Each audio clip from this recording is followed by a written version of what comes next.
छत्तीसगढ़ के लिए आज का दिन एक बहुत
छोटे छोटे बच्चे अपनी किताबें, स्कूल बैग और खिलौने मलबे में ढूंढते नजर आए। जिन घरों में कल तक चूल्हा जलता था, आज वहां धूल उड़ रही थी। प्रभावित परिवारों का कहना है कि उन्होंने वर्षों की मेहनत से अपना घर बनाया था। अब सबसे बड़ी चिंता यह है कि अपने बच्चे और परिवार के साथ कहां जाएंगे और कहां रात बिताएंगे। दूसरी ओर प्रशासन का कहना है कि ये कार्रवाई नियमानुसार की गई। इस मामले में प्रशासन आमतौर पर सरकारी भूमि अतिक्रमण या न्यायालय के निर्देशों के आधार पर कार्रवाई होने की बात कहता है।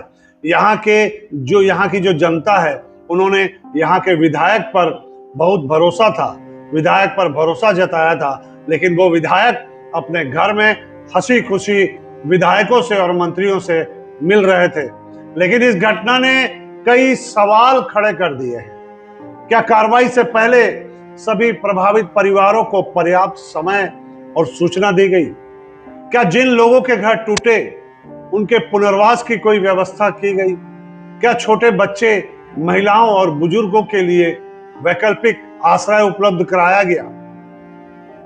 शासन प्रशासन का कहना है कि सभी को घर दिया जा चुका है।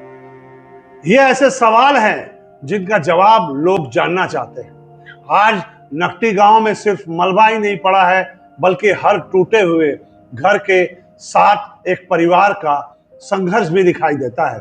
किसी बेटी की शादी के लिए जोड़ा गया सामान मलबे में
चल रहा है। सब जगह यही हाल है, लेकिन नकटी गांव में मानवता शर्मसार हुई है और लोगों की आस भरोसा सब कुछ टूट चुका है।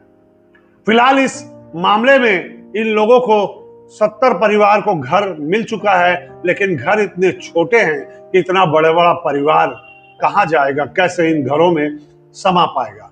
सामान इतना ज्यादा है और परिवार इतना बड़ा है कि कैसे एक रूम के और एक हॉल के घर में ये रह पाएंगे। और इतना दूर इन्हें फेंक दिया गया है जो इनके घर से बहुत दूर है। अब आने वाले समय में इनके बच्चे स्कूल कैसे जाएंगे, जो लोग नौकरी करते हैं वो इतनी दूर से नौकरी करने कैसे जाएंगे। और भी बहुत सारे सवाल हैं जो आज छत्तीसगढ़ सरकार के ऊपर खड़े हो गए हैं। क्यों कर रही है छत्तीसगढ़ सरकार इस प्रकार के काम? क्या विधायकों का आशियाना बनाना जरूरी था गरीब के परिवार का घर उजाड़ के? विधायकों के वैसे ही बहुत सारे आशियाने हैं। कमल विहार में उन्हें घर दिया गया है, नया रायपुर में घर दिया गया है, पुराना रायपुर में घर दिया गया है। अब किस चीज की जरूरत उन्हें पड़ गई है? सारी चीजें, सारी सुविधाएं जनप्रतिनिधि के लिए उपलब्ध है क्या? एक परिवार को, अगर छोटे गरीब परिवार को घर देना होता है तो 25 प्रकार की फॉर्मेलिटियां आप बता देते हो। 15 साल का बिजली बिल पटाना जरूरी होता है। कई बातें आप सामने रख देते हो, लेकिन जब बड़े नेताओं को घर देना होता है तो ये सब सारी बातें कहां चली जाती है? आप लोगों का घर उजाड़ देते हैं। आखिर क्यों? सबसे बड़ा सवाल, किसी का घर क्यों उजाड़ा गया जब उन घरों पर लोन चल रहा था और आपने ही वो लोन स्वीकृत किया था, आपने ही वो पट्टा स्वीकृत किया था। हमारी खबर आपको अगर अच्छी लगी हो और इस बारे में और जानकारी जो भी मिलेगी हम आपको लगातार दिखाते रहेंगे। हमारे चैनल को अगर अभी तक आपने लाइक, शेयर, सब्सक्राइब नहीं किया है तो कर लीजिए। नमस्कार।